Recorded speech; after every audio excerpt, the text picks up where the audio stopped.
नमस्कार विद्यार्थी मित्र. आज आपण बघणार आहोत प्रकरण क्रमांक 5 मधील प्रश्न क्रमांक 9. कायदे प्रक्रिया बाह्य सेवा म्हणजे काय आणि त्याचे फायदे व तोटे स्पष्ट करा. तर आपण आज बघणार आहोत कायदे प्रक्रिया बाह्य सेवा, ज्याला इंग्रजीमध्ये LPO असं म्हटलं जातं. बघा, कायदे प्रक्रिया बाह्य सेवा म्हणजे लीगल प्रोसेस आउटसोर्सिंग, ज्याला शॉर्टमध्ये LPO असे म्हटले जाते. LPO हा KPOचा एक प्रकार आहे. म्हणजे LPO हा कसला प्रकार आहे? KPO म्हणजे नॉलेज प्रोसेस आउटसोर्सिंग, जो कायदेशीर सेवांसाठी जसे कायदेशीर कागदपत्र तयार करणे, कायदेशीर संशोधन करणे, सल्ला देणे इत्यादीसाठी महत्त्वपूर्ण आहे. मग LPO मध्ये काय केलं जातं? कायदेशीर सेवा म्हणजे कायद्याशी संबंधित सेवा कंपनी इतर संस्थेकडून घेत असते. त्याला LPO म्हणजे लीगल प्रोसेस आउटसोर्सिंग असं म्हटलं जातं. कायदेशीर संस्थेतील कार्याचा सराव करण्यासाठी संबंधित सेवा म्हणजे LPO किंवा अशी संस्था जी बाहेरून त्रयस्थ व्यक्तीकडून कायदेशीर सेवा कंपनीला देते. LPO हे एक असे कार्य आहे ज्यामध्ये अंतर्गत कायदेशीर विभाग किंवा संस्था असतात किंवा अशा क्षेत्रात कमी खर्च करता येईल अशा प्रकारासाठी आउटसोर्सिंग केले जाते.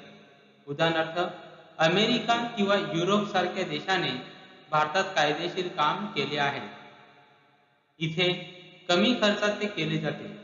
LPO हा अलीकडच्या वर्षात उद्योगाच्या सर्वात महत्त्वाचा भाग म्हणून वेगाने वाढत आहे.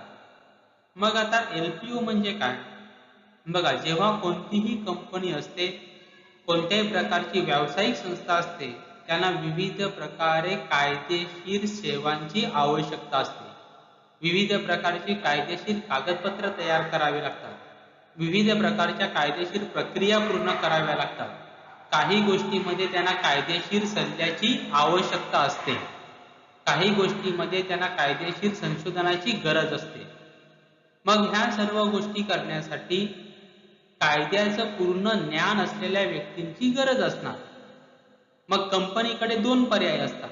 एक म्हणजे अशा प्रकारे ज्या व्यक्तींना ज्ञान आहे, नॉलेज आहे, अशा प्रकारच्या व्यक्तींना कामावर रुजू करून घेणे म्हणजे नियुक्ती करणे. वकील असेल, आपण त्यांना ॲडव्होकेट म्हणतो, त्यांची नियुक्ती करणे. किंवा दुसरा पर्याय काय आहे? कायदेशीर सेवा देणाऱ्या काही संस्था आहेत, त्यांच्याकडनं ह्या सेवा करून घेणे. त्यापैकी पहिला पर्याय म्हणजे वकील किंवा आपण ज्याला ॲडव्होकेट म्हणतो, अशा लोकांना समजा नियुक्त केलं तर त्यांना मोठ्या प्रमाणात पगार द्यावा लागेल आणि कंपनीसाठी ते खर्चिक असतं. आणि दुसरी गोष्ट म्हणजे कायदेशीर सेवा त्या तुम्हाला रोजच लागतात का? नाही, काही कालावधीमध्ये लागत असतात. त्यामुळे त्यांना पगार देणे, मोठ्या प्रमाणात पगार देणे हे कंपनीसाठी खर्चिक असतं. मग कंपनी काय करू शकते?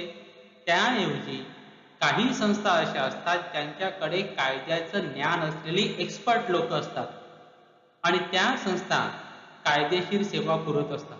कायदेशीर कागदपत्र तयार करणे, कायदेशीर प्रक्रिया तयार करणे, एखाद्या गोष्टीमध्ये कायदेशीर सल्ला देणे, या प्रकारच्या गोष्टी त्या त्रयस्थ संस्था करत असतात. जेव्हा कायदेशीर सेवा एखाद्या त्रयस्थ संस्थेकडून करून घेतल्या जातात तेव्हा त्याला लीगल प्रोसेस आउटसोर्सिंग असं म्हटलं जातं. अमेरिका असेल, युरोपमधील देश असतील, हे अनेक देश भारतामध्ये कायदेशीर सेवा पुरवत असतात. आणि अलीकडच्या देशामध्ये जर बघितलं तर कायदेशीर प्रक्रिया ह्या किचकट झालेल्या आहेत, बरोबर. आणि त्यामुळे कायद्याचं नॉलेज हे असलं पाहिजे आणि म्हणून अनेक कंपन्या लीगल प्रोसेस आउटसोर्सिंग करत आहेत. LPOचे फायदे बघा. कायदेविषयक सेवांची पूर्तता ज्यावेळी बाह्य सेवा संस्थाकडून केली जाते त्यावेळी संस्थेच्या खर्चात मोठी बचत होते. पहिला सर्वात महत्त्वाचा फायदा म्हणजे संस्थेच्या म्हणजे कंपनीच्या खर्चामध्ये काय होते, बचत होते. जसं मी आधी सांगितलं की कंपनीला किंवा संस्थेला कोणत्याही वकील किंवा ॲडव्होकेट यांची नियुक्ती करण्याची गरज पडत नाही. त्यांना जेव्हा जेव्हा कायदेशीर सेवांची गरज लागते, संस्था किंवा कंपनी इतर त्रयस्थ संस्थेकडून कायदेशीर सेवा घेते. म्हणजे त्यांना एकूणच खर्च काय येतो, कमी येतो. याचाच अर्थ जेव्हा आपण LPO करतो, लीगल प्रोसेस आउटसोर्सिंग करतो, तेव्हा संस्थेच्या खर्चामध्ये बचत होते. संस्थेबाहेरील परंतु त्या क्षेत्रातील बुद्धिमान व्यक्तीकडून कायदेशीर प्रक्रिया सल्ला संस्था घेऊ शकते. दुसरा फायदा काय होतो, जी त्रयस्थ संस्था आपल्या संस्थेला सेवा देणार आहे त्या संस्थेकडे कायद्याच्या बाबतीमध्ये एक्सपर्ट लोक असतात, अनुभवी लोक असतात आणि त्यामुळे आपल्याला योग्य तो कायदेशीर सल्ला मिळत असतो किंवा आपल्या ज्या काही कायदेशीर प्रक्रिया आहेत त्या योग्यपणे पार पाडल्या जातात. तिसरं, संघटनेतील कर्मचारी व संघटनेबाहेरील बुद्धिमान व्यक्तींच्या समन्वयाने ग्राहकांच्या अपेक्षांना न्याय देण्याचा संस्था प्रयत्न करते. म्हणजे संघटनेबाहेरील म्हणजे ज्या संस्थेकडनं आपण कायदेशीर सेवा घेणार आहोत त्या संस्थेतील लोक, साहजिकच ती लोक अनुभवी असतात, एक्सपर्ट असतात. ती लोक आणि आपल्या कंपनीमधील लोक यांच्या समन्वयामुळे ग्राहकांच्या अपेक्षा पूर्ण करणे काय होतं, शक्य होतं. त्याचप्रमाणे मनुष्यबळाच्या लवचिक मागणी व उपलब्धतेनुसार संस्थेच्या खर्चात बचत होते. आणि जसं आधी सांगितलं की कायद्याचं ज्ञान असलेलं वकील किंवा ॲडव्होकेट यांना नियुक्ती करण्याची गरज नाही आणि त्यामुळे कमी मनुष्यबळामध्ये चांगल्या प्रकारच्या सेवा आपल्याला उपलब्ध होतात आणि त्यामुळे संस्थेच्या खर्चामध्ये बचत होते. पुढे बघा, LPOचे तोटे. जेव्हा कायदेविषयक सेवा त्या बाह्य सेवा संस्थांकडून पुरवल्या जातात त्यावेळी संबंधित माहितीची गोपनीयता धोक्यात येते. सर्वात पहिला मोठा धोका म्हणजे माहितीची गोपनीयता राहत नाही.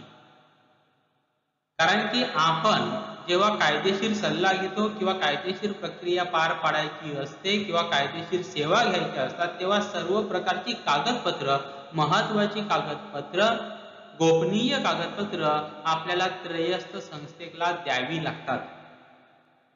कदाचित ती त्रयस्थ संस्था त्या कागदपत्रांचा किंवा आपल्या गोपनीय माहितीचा गैरवापर करू शकते. म्हणजे आपली जी गोपनीय माहिती आहे त्याची गोपनीयता राहत नाही.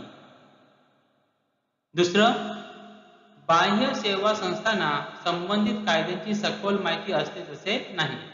आणि दुसरं महत्वाचं म्हणजे की समजा ती त्रयस्थ संस्था आहे, ती समजा दुसऱ्या देशामधील असेल तर दुसऱ्या देशातील त्या संस्थेला आपल्या देशातील सर्व कायद्याचं सखोल नॉलेज म्हणजे माहिती असेलच असं नाही.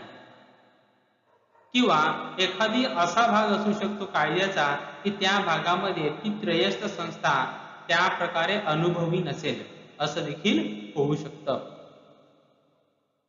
बाह्य सेवा देणारे संस्था व स्थानिक संस्था यांच्यात भाषा, संस्कृती, रूढी, परंपरा व समजुती यामुळे अडथळे निर्माण होण्याची शक्यता असते.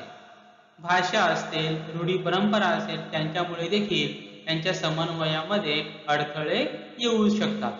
म्हणजे आपली कंपनी किंवा आपली संस्था आणि आपल्या संस्थेला कायदेशीर सेवा देणारी त्रयस्थ संस्था, ही त्रयस्थ संस्था समजा इतर राज्यातील असेल किंवा इतर देशामध्ये असेल तर भाषा आहे, संस्कृती आहे, रूढी परंपरा आहेत यांच्या अडथळ्यामुळे आपली कंपनी आणि ती त्रयस्थ संस्था यांच्यामध्ये योग्य प्रकारे समन्वय होऊ शकत नाही किंवा समन्वयामध्ये मोठ्या प्रमाणात अडथळे निर्माण होतात.